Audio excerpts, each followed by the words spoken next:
Salam sehat. Hari ini kita akan membicarakan fisiologi kehamilan dan laktasi. Untuk terjadinya kehamilan, perlu adanya pertemuan antara sperma dan ovum. Ada gambar, saudara bisa lihat. Setelah ejakulasi, sperma akan diletakkan di fornix posterior pada posisi normal. Kemudian sperma akan masuk ke dalam cavum uteri melalui canalis cervicalis. Terus menuju ke tuba. Dari tuba maka akan terjadi fertilisasi di daerah ampula. Sebelah kiri kita melihat jumlah persentasi sperma pada ejakulat. Pada saat di vagina itu 100%. Yang masuk melalui canalis cervicalis hanya 3%. Yang berada di cavum uteri 0,1%. Dan di tempat fertilisasi, yaitu di tuba, itu cuma 1/1000 atau 0,001%. Makanya tidak heran itu diperlukan ratusan juta spermatozoa. Misalnya 100 juta, maka sampai ke tuba itu hanya 100.000 sperma. Nah, kapan sampai tuba? Itu pada saat 30-60 menit setelah ejakulasi. Jadi, kalau seseorang ingin hamil setelah melakukan hubungan seks itu, yang wanita itu tidak boleh langsung berdiri. Karena untuk sampai tuba itu perlu waktu 30-60 menit. Kalau perempuan tersebut berdiri, maka sperma akan keluar. Sehingga yang sampai ke tuba itu akan sangat berkurang.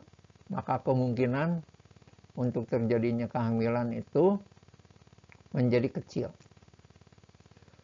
Makanya untuk dapat kehamilan kadang-kadang setelah hubungan seks, itu bokong yang perempuan itu harus diganjal dengan bantal supaya posisi vaginanya lebih introitusnya lebih tinggi, sehingga sperma itu ditampung di daerah fornix.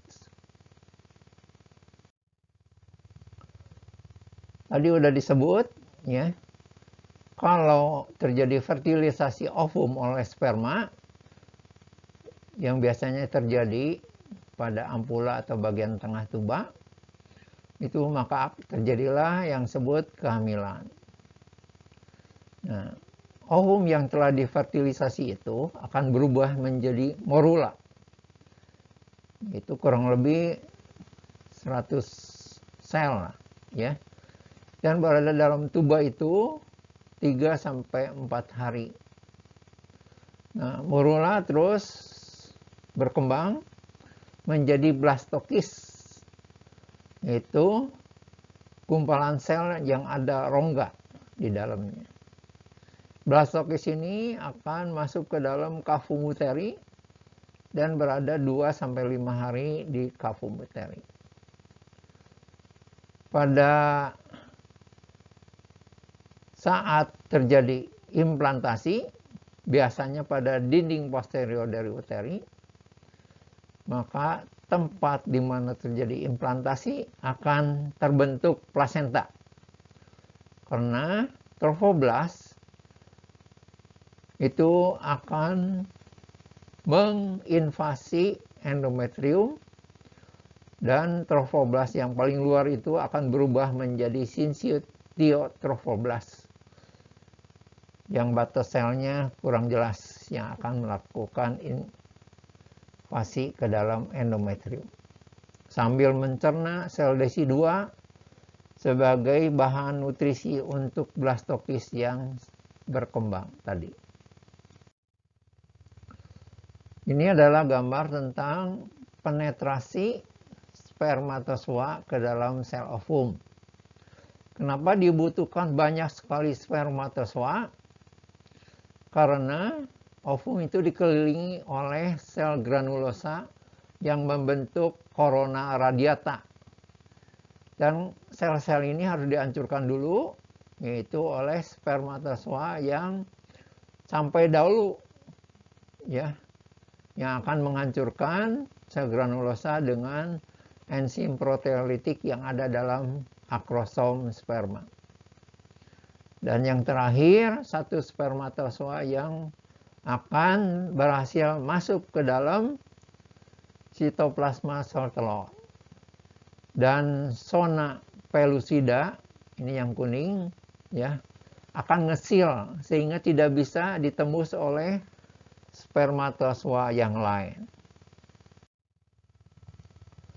Jadi setelah menembus satu, maka inti sel sperma yang haploid dan inti sel ovum yang haploid akan menjadi satu, sehingga terjadi sel yang diploid yang akan membelah, ya, yang akan menjadi morula tadi. Pada hari kedua ini adalah morula, ya, yang sedang membelah diri.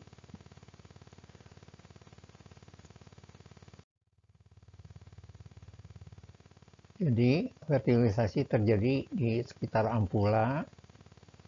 Kemudian hasil konsepsi itu akan membelah diri, tambah besar menjadi morula, dan akhirnya blastokis yang sudah ada di kavum uteri. Tempat implantasi dari blastokis ini akan menjadi plasenta. Biasanya letaknya di bagian posterior dari dinding uterus. Bila implantasinya dekat ke ostium internum dari uterus, maka bisa terjadi yang disebut plasenta letak rendah, bahkan sampai terjadi plasenta previa.